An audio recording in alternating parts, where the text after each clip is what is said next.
know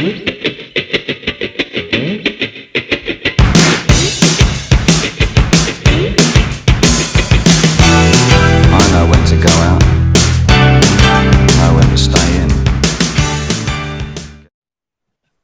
Okay, I think we'll start. So hi everyone, my name's Sarah. I'm one of the managers here at First Care Practice. And today we have a webinar on diet for busy working age people.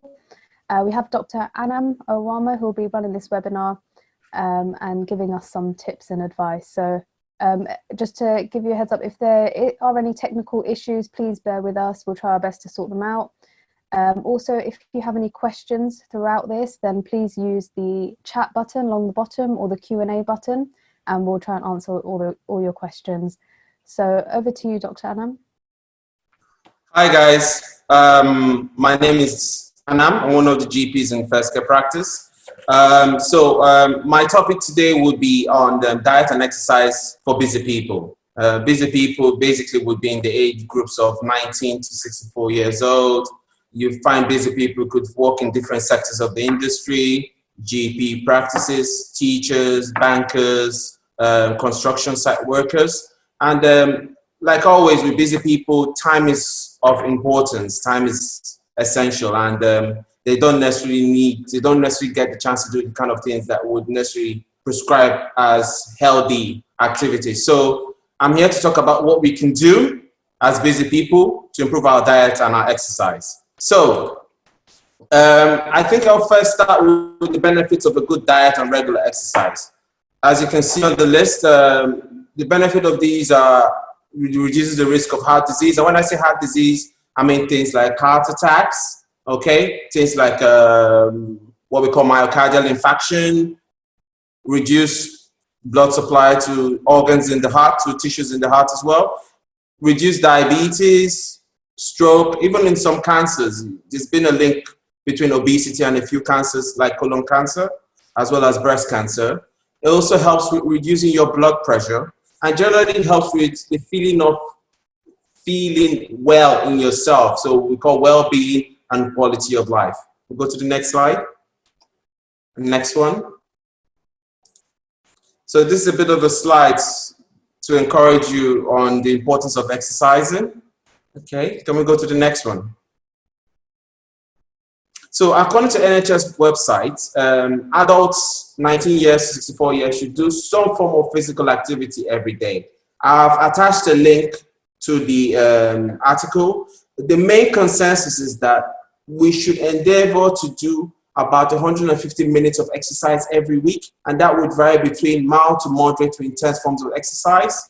I know some of you might have questions as to what might be a moderate form of exercise or what might be an intense form of exercise. The link below would address that as well. Can we go to the next slide? It's a bit of information about the importance of exercising.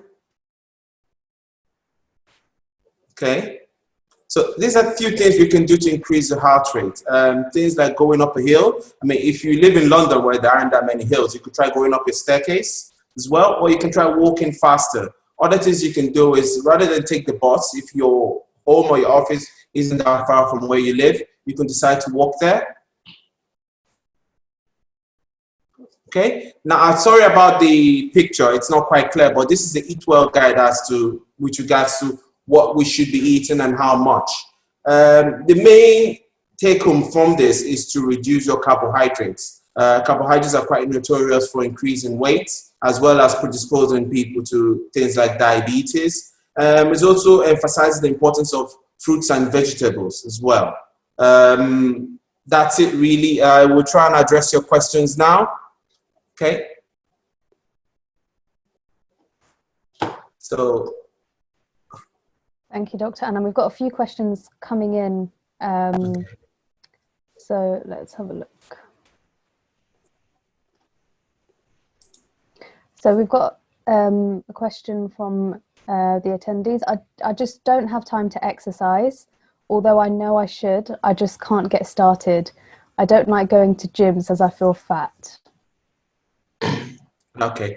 I mean, that is a very valid question. A lot of people have, over the years, because of a poor diet, a poor exercise regimen have added on the weight. And that is a vicious cycle in that with that comes poor body image perception. You look at yourself as being fat. Now, a lot of gyms do not chastise you for being overweight. Forget what you see in the movies. It's not the case. They have very good classes in the gyms that can help people at all levels of physical fitness. If you're not keen or you find that you're not having the time to go to the gym, you could also try to take out time to work out at home. Technology is very good in the sense that there are a lot of home exercises you can try. And if you have access to the Apple Store or you have the Android Store, there are a few exercise apps you can try.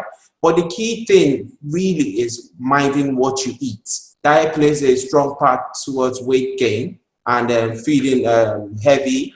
The link to the Eat Well website has very useful information to help address that as well. Okay, what's the next question? What is an example of a moderate aerobic form of exercise? That's a very valid question. A moderate aerobic form of exercise is the kind of exercise you do that increases your heart rate. Okay, and one of the key differentiators is that you are able to speak, however, you're not able to sing. All right. One very good form of moderate aerobic exercise is walking very briskly, also riding a bicycle as well. Okay. What's the next question? I am an active adult. How much exercise am I meant to do in a week? In a week. That's a very good question as well. The consensus is for people between the ages of 19 to 64 years, you need to do at least 150 minutes of moderate intensity activity a week or 75 minutes of vigorous intensity activity a week. Now, I've touched on what a moderate activity is. An intense activity or vigorous activity is one in which after you do it, you find it hard to breathe and your heart beats very fast. Some of the vigorous activities are things like jogging, running, swimming fast, or riding a bike fast up a hill. Okay, what's the next question? I've got a very interesting question now. Which is more important, diet or exercise? That's a very good question, actually. It's like the question of what comes first, the chicken or the egg.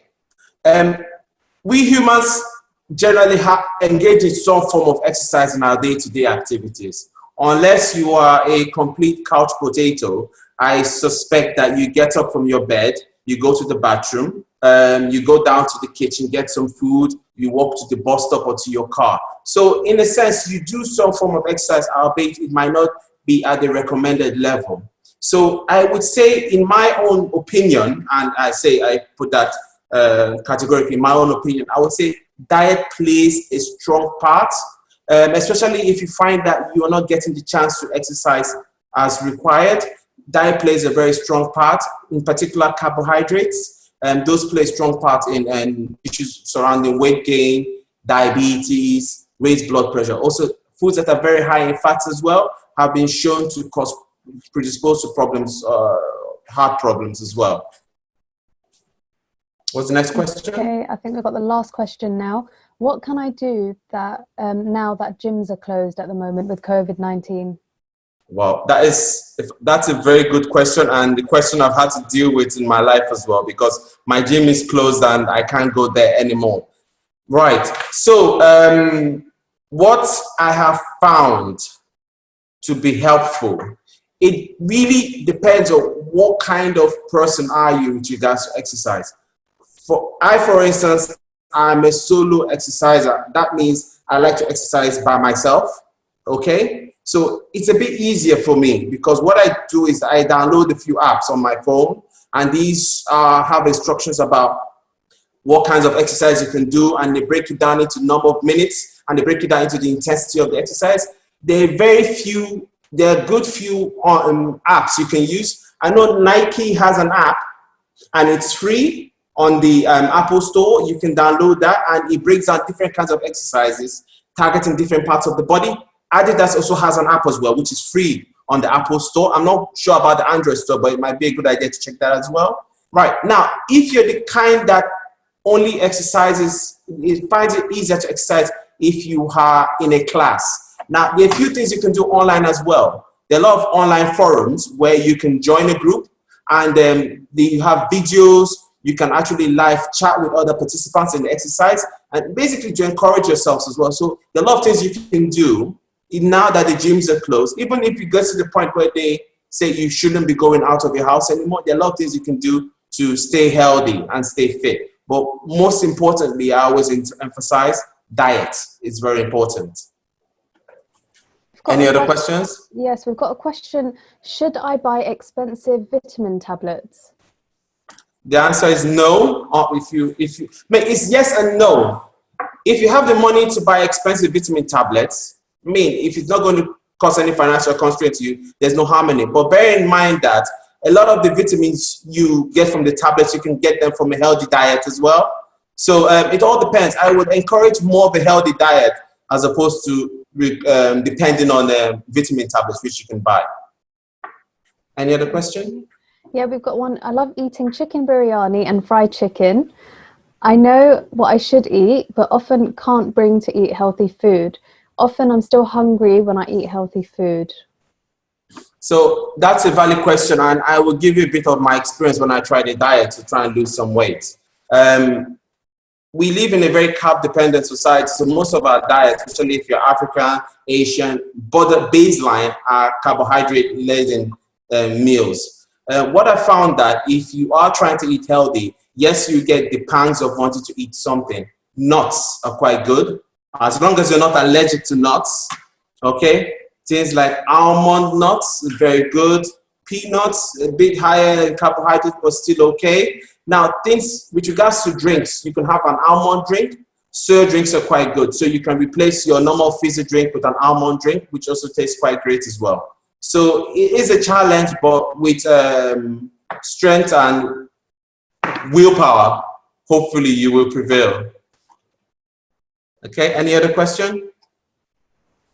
So we've got 2 more questions and we'll have to close off. So with social distancing, the whole family is eating together and we are planning to eat more healthy.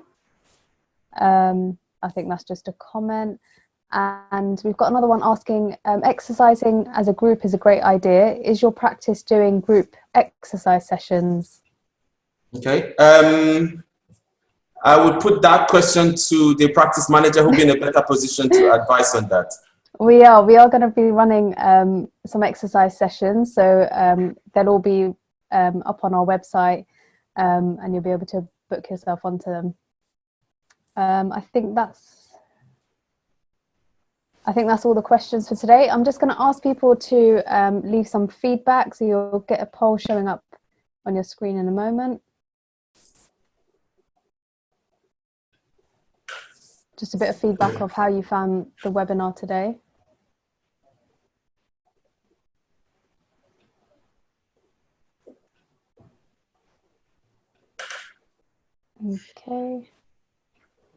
Okay, thank you everyone for attending.